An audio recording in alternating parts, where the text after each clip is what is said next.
യൂട്യൂബിൽ നിന്ന് വരുമാനം ആഗ്രഹിക്കുന്നവർ ശ്രദ്ധിക്കുക. 2027 ഫെബ്രുവരി 1 മുതൽ യൂട്യൂബിൻ്റെ നിയമങ്ങളൊക്കെ മാറുകയാണ്.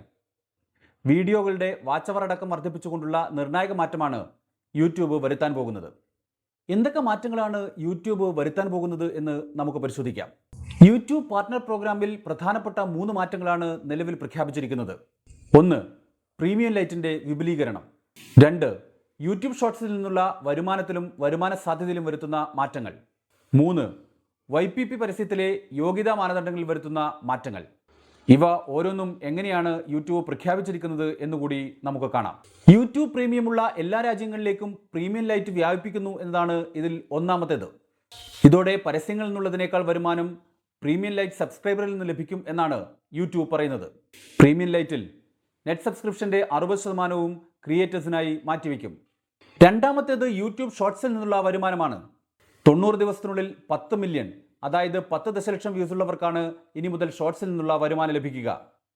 ഷോർട്സിന് പുതിയ ഇൻസെൻറ്റീവ് പദ്ധതികൾ കൂടി യൂട്യൂബ് ആരംഭിക്കുന്നുണ്ട്. യൂട്യൂബ് ഷോപ്പിങ്ങിനുള്ള ബോണസുകൾ, ബ്രാൻഡ് ഡീലുകൾക്കുള്ള പ്രൊഡക്ഷൻ ക്രെഡിറ്റ്, കൾച്ചറൽ ട്രെൻഡ് സഹകരണത്തിലുള്ള വരുമാന വർധനവ് എന്നിവ കൊണ്ടുവരാനാണ് യൂട്യൂബ് ഉദ്ദേശിക്കുന്നത്. ടാർഗറ്റഡ് ഷോർട്ട് ആഡ്സ് എന്ന ഒരു വിഭാഗം കൂടി ആരംഭിക്കാനും തീരുമാനിച്ചിട്ടുണ്ട്. 5 അല്ലെങ്കിൽ അതിൽ കുറവ് ചാനലുകളെ മാത്രം ലക്ഷ്യമിട്ട് ഒരു പരസ്യദാതാവ് പരസ്യം നൽകുകയാണെങ്കിൽ അർഹരായ ക്രിയേറ്റർമാർക്ക് ആ പരസ്യങ്ങളിൽ നിന്നുള്ള വരുമാനത്തിൻ്റെ 45% നേരിട്ട് ലഭിക്കും. ഷോർട്ട് ക്രിയേറ്റർ പൂളിൽ നിന്നുള്ള വരുമാനത്തിന് പുറമെയാണ് ഈ വരുമാനം എന്നതാണ് പ്രത്യേകത. ഏറ്റവും പ്രധാനപ്പെട്ട മാറ്റം YPP പരസ്യങ്ങൾക്കാണ് വരുത്തിയിരിക്കുന്നത്. നിലവിലുള്ള 1000 സബ്സ്ക്രൈബർമാർ എന്ന നിബന്ധനയ്ക്ക് പുറമെ മറ്റു ചില നിബന്ധനകൾ കൂടി പൂർത്തിയാക്കാനാണ് യൂട്യൂബ് നിർദ്ദേശിക്കുന്നത്. 365 ദിവസത്തിനുള്ളിൽ 8000 വാച്ച് അവേഴ്സ് എന്നതാണ് അതിലൊന്നാമത്തേത്. നിലവിലത് 4000 വാച്ച് അവേഴ്സാണ്. നേരെ ഇരട്ടിയാകും.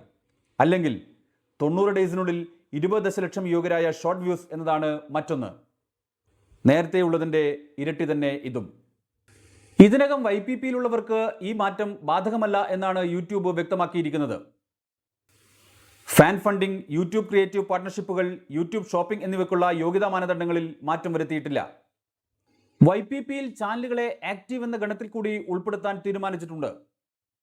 365 ദിവസത്തിനുള്ളിൽ യോഗ്യമായ വാച്ച് അവേഴ്സ്, അല്ലെങ്കിൽ 90 ദിവസത്തിനുള്ളിൽ 10 ലക്ഷം യോഗ്യമായ ഷോർട്ട് വ്യൂസ്, അല്ലെങ്കിൽ 90 ദിവസത്തിനുള്ളിൽ 2 long form video, 5 short video എന്നിവ അപ്ലോഡ് ചെയ്തവർക്കാണ് ഇത്തരത്തിൽ ആക്റ്റീവ് എന്ന പദവി നൽകുന്നത്.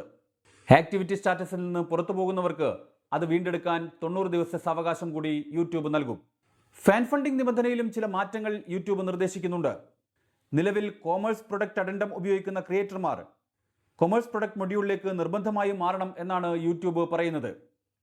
നേരത്തെയുള്ള നിബന്ധനകളിൽ നിന്നും കൂടുതൽ കടുപ്പമേറിയ നിബന്ധനകളിലേക്കാണ് യൂട്യൂബ് മാറിക്കൊണ്ടിരിക്കുന്നത്. കൂടുതൽ ക്രിയേറ്റേഴ്സും കണ്ടന്റും വരുന്നതിനനുസരിച്ച് മത്സരം മുറുകുന്നു എന്നതാണ് യൂട്യൂബ് വിലയിരുത്തുന്നത്. അതുകൊണ്ട് തന്നെ കൂടുതൽ പേരെ യൂട്യൂബിലേക്ക് ആകർഷിക്കാൻ കഴിയുന്ന തരത്തിലുള്ള മാറ്റമാണിതെന്നും യൂട്യൂബ് പറയുന്നു. 2027 ഫെബ്രുവരി 1 ശേഷം യൂട്യൂബിലെ ഈ മാറ്റങ്ങൾ എങ്ങനെ പ്രതിഫലിക്കുമെന്നത് വളരെ പ്രധാനപ്പെട്ടതാണ്. മറ്റൊരു വിഷയവുമായി വീണ്ടും കാണാം. നന്ദി, നമസ്കാരം.